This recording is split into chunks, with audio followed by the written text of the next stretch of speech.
हर कहानी की एक शुरुआत होती है, पर कुछ कहानियां ना सिर्फ कहानी नहीं रहती, वो बदलाव का एक नक्शा बन जाती हैं। आज हम एक ऐसी ही कहानी को समझेंगे जिसकी शुरुआत होती है एक सम्मान समारोह के मंच से।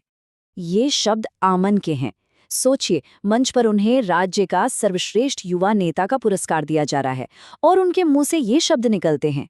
इन शब्दों में कोई घमंड नहीं, बल्कि अपने लोगों के लिए, अपने समुदाय के लिए गहरा सम्मान झलकता है। ये एक इंसान की जीत का ऐलान नहीं था, ये पूरे गांव की जीत की घोषणा थी। तो सवाल ये उठता है कि आखिर धनौली में ऐसा क्या बदला था? एक सूखा, पिछड़ा हुआ माना जाने वाला गांव देखते ही देखते एक मॉडल गांव में कैसे बदल गया, जिसकी कहानी आज पूरे राज्य में गूंज रही थी।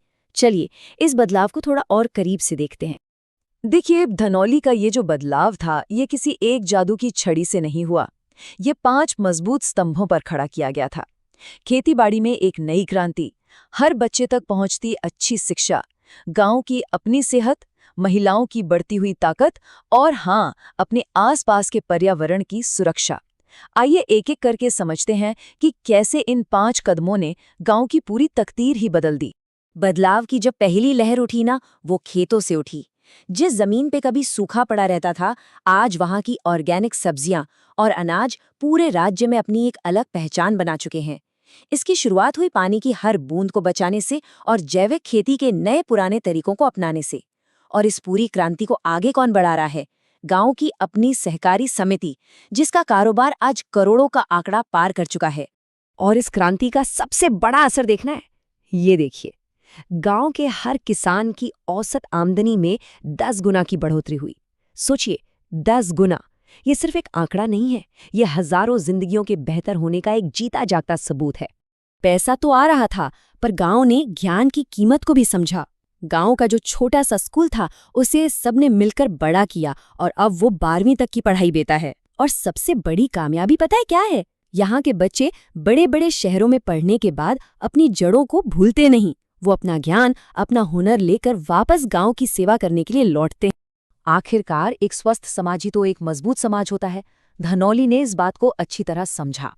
आज गांव में अपना एक स्वास्थ्य केंद्र है, जहां डॉक्टर और नर्स हर हफ्ते आते हैं।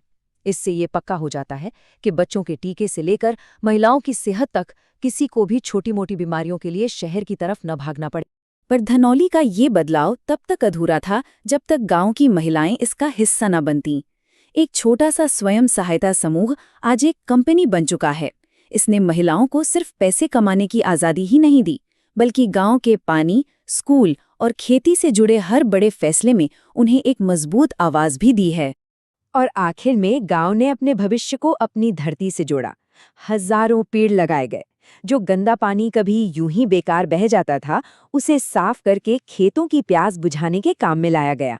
नतीजा, धनौली की हवा भी साफ हो गई और जमीन भी हरी भरी हो गई। तो इतना सब कुछ, इस कमाल के बदलाव के पीछे आखिर था कौन? चलिए, अब कहानी के उस नायक से मिलते हैं, जिसने एक बीज बोया और फिर पूरे गांव ने मिलकर उसे एक बहुत बड़ा पेड़ बना दिया। अमन एक युवा नेता जरूर है, पर आज भी वो उतना ही सरल और जमीन से जुड़ा हुआ इंसान है। वो सुबह खेतों में काम करता है, दिन में सहकारी समिति का काम संभालता है और शाम को बच्चों को पढ़ाता है। उसकी असली पहचान उसके पद से नहीं, उसके काम से है। अब धनौली की कहानी गांव की सीमाओं से बाहर निकल चुकी थी। जो एक चिंगारी आमन ने शुरू की थी, वो अब एक आंदोलन की शक्ल ले रही थी। एक दिन पास के गांव का एक नौजवान आमन के पास आया। उसकी आंखों में वही उम्मीद थी जो शायद सालों पहले आमन की आंखों में थी। उसने कहा, मैंने आपकी कहानी सुनी है, हमारा गांव भी बिल्कुल धनौली जैसा ही है, क्या आप हमें भी रास्ता दिखा सकते हैं? आमन ने उस नौजवान का हाथ पकड़ा और जो जवाब दिया वो इस पूरी कहानी का दिल है, उसका सार है। उसने कहा, चलो हम साथ चलते हैं। रास्ता तो मुश्किल तभी तक लगता है जब तक पहला कदम ना उठाया जाए। ये शब्द सिर्फ एक जवाब नहीं थे, ये एक नए आंदोलन की शुरुआत थे। धनौली की ये कहानी हमें एक बहुत गहरा सबक सिखाती है। ये सिर्फ एक गांव के बदल जाने की कहानी नहीं है, ये उम्मीद और हिम्मत की कहानी है। धनौली का सफर कुछ ऐसा ही था। एक सूखे सवेरे से एक उज्जवल दोपहर तक का सफर, जहां कभी सिर्फ संघर्ष और निराशा थी, आज वहां उम्मीद और अनगिनत संभावनाओं की धूप खिली हुई है। तो इस कहानी से सबसे बड़ी सीख क्या मिलती है? यही कि अगर इरादा पक्का हो, नियत साफ हो और अपनी मिट्टी, अपनी जड़ों से प्यार हो, तो कोई भी इंसान अपनी मेहनत और सोच से अपनी तकदीर खुद लिख सकता है। अमन की कहानी हमें एक बहुत अहम सवाल के साथ छोड़ जाती है। किसी भी बड़े बदलाव की शुरुआत आखिर कहाँ से होती है? शायद इसका जवाब उतना ही सरल है जितना अमन का उस नौजवान को दिया गया जवाब था, पहला कदम उठाने से।